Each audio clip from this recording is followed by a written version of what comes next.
देखिए, दूसरा तरीका है हमारा जिसमें हम दो रेशनल नंबर्स के बीच में एन रेशनल नंबर्स फाइंड करेंगे। तो ये दूसरा तरीका है। उसमें दो कंडीशन आपके सामने बनेगी। पहली कंडीशन ये होगी कि दोनों रेशनल नंबर्स में के बीच के जो डिनोमिनेटर्स हैं वो सेम हो, या फिर दोनों रेशनल नंबर्स के डिनोमिनेटर डिफरेंट डिफरेंट हो। तो पहली कंडीशन ये है कि जब आपका दोनों के डिनोमिनेटर सेम है तो उस कंडीशन में यदि आवश्यक है तो हम दोनों के डिनोमिनेटर और न्यूमिनेटर दोनों को अपन n+1 से मल्टीप्लाई करेंगे।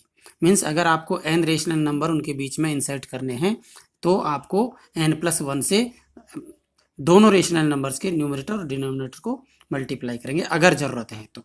अगर ज़रूरत नहीं है तो हम सीधे भी फाइंड कर लेंगे, जैसा मैं पहले पिछले एग्जाम्पल में बता चुका। और अगर दोनों के डिनोमिनेटर अलग अलग हैं तो उस कंडीशन में आप क्या करेंगे, सबसे पहले देखिए, आप इसको लिख लेना। To find an rational numbers, case 1, when the given rational number have the same denominator.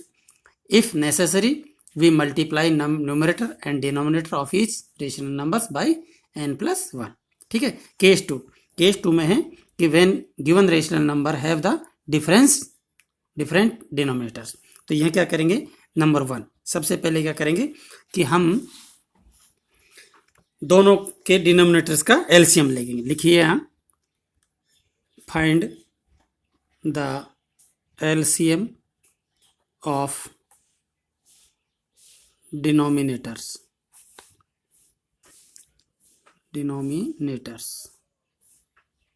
ठीक है। उसके बाद में फिर क्या करेंगे, हम डिनोमिनेटर्स को हम इक्वल करेंगे एलसीएम को यूज करते हुए। यहाँ लिखेंगे change the given rational numbers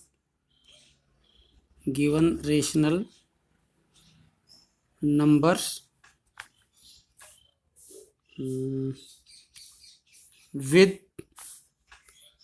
the LCM as their denominators।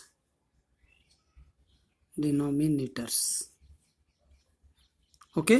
और उसके बाद में अगर आवश्यकता है तो वापस यही लाइन लिख लेंगे। अगर आवश्यकता है तो हम उसके न्यूमरेटर और डिनोमिनेटर को n+1 से मल्टीप्लाई करेंगे। यहाँ वापस लिखेंगे, इफ नेसेसरी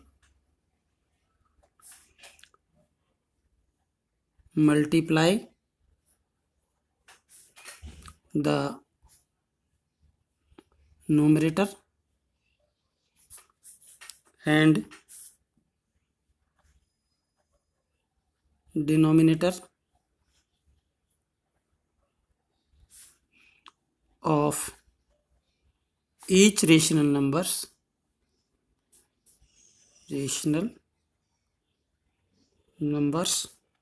by n+1। अब देखिए, इसको हम एक एग्जाम्पल से समझेंगे। एग्जाम्पल ले लेते हैं। एग्जाम्पल्स की सहायता से आप इसको देखेंगे। सबसे पहला एग्जाम्पल देखिए, एग्जाम्पल 1 है, find 3 rational numbers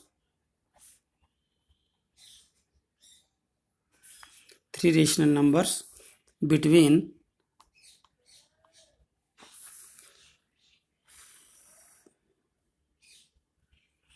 3/11 and 8/11।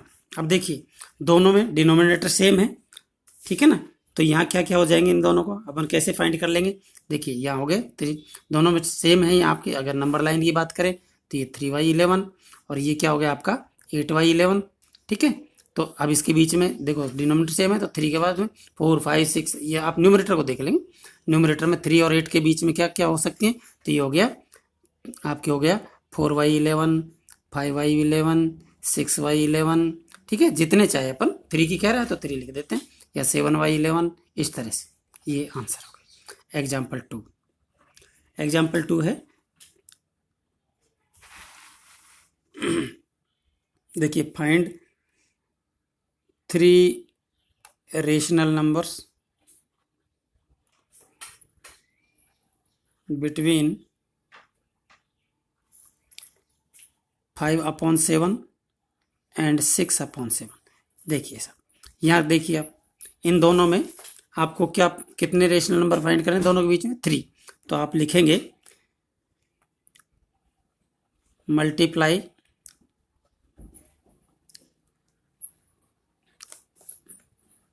And divide by n+1। n+1 का मतलब क्या हुआ, n+1 का मतलब क्या हुआ, 3 + 1 = 4। ठीक है ना। देखिए 5/7 इंटू 4/4 तो कितना हो गया आपका 20/28। एंड दूसरा है 6/7 इंटू 4/4 तो ये होगा 24/28। तो देखिए दोनों का डिनोमिनेटर सेम कर दिया अपन ने।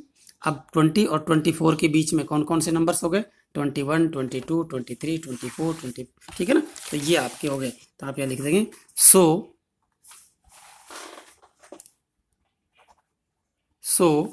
3 rational numbers between 3/11 and 5/7 and 6/7 are क्या क्या हो गए, इनको लिख देंगे यहाँ से 21/28, 22/28, 23/28। ठीक है। ये 3 रेशनल नंबर्स। एग्जाम्पल 2 ले लेंगे अपन। देखिए एक एग्जाम्पल अपन ऐसा ले लेते हैं जिसमें दोनों ही अलग अलग हो। Find 3 rational number between 2/9 and 3/7। अब यार देखिए दोनों के डिनोमिनेटर हैं वो अलग अलग है, इसका 9 है, इसका 7 है। तो सबसे पहले एलसीएम लेंगे, सॉल्व करते हैं। एलसीएम ऑफ 9 एंड 7 क्या हुआ 63।